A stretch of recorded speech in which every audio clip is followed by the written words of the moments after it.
Spontaneous quadruplet pregnancies are extremely rare. According to the National Library of Medicine, the occurrence is 1 in about 600,000 births.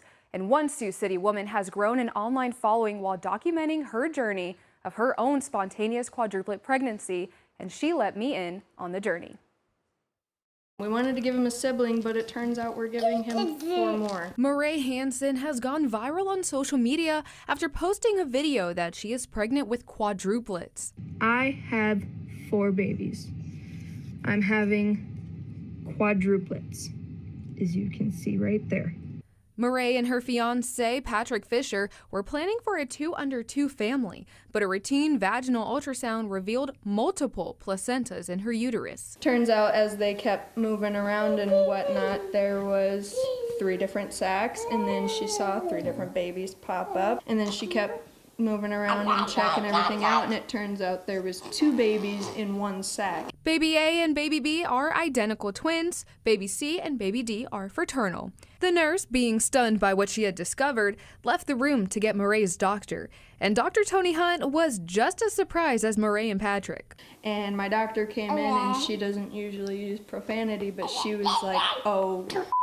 Marae and Patrick have always seen this rare pregnancy as a blessing and are taking it one day at a time. So it was definitely a crazy turnaround for us, but it's worth it. I think it'll make me a better person, challenge my patience. Marae's doctor told her they haven't seen quads in decades, especially as an all-natural pregnancy. It's spontaneous, it was all natural. So that's what obviously freaked us out a little more, is the fact that we didn't do medications or try IVF or anything like that to get it to work. It was just very random, very random. Bearing quadruplets means a higher risk pregnancy. Hansen had twin-to-twin transfusion syndrome with the twins that share a placenta. Baby A was receiving a full 50% of the blood supply, but Baby B was only getting 25%.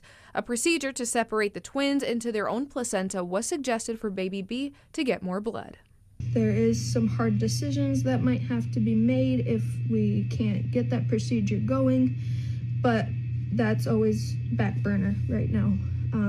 Everything's looking fine. Baby's heartbeats and hearts alone look amazing.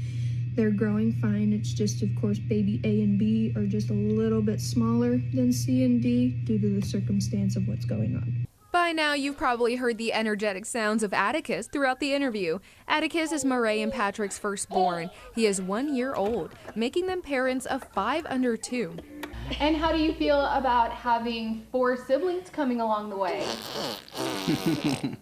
Atticus may have had to warm up to the idea, but that didn't stop him from being part of the gender reveals.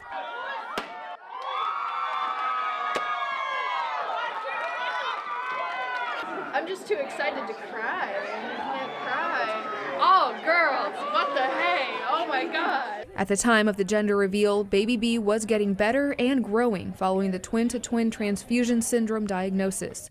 The procedure to separate the placenta was delayed due to the additional complications it could bring to Marae's pregnancy.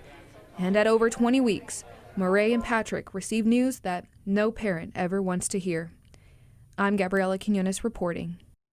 Tonight at 10, Marae shares her experience with grief while still being a mom of 1 and having 3 on the way.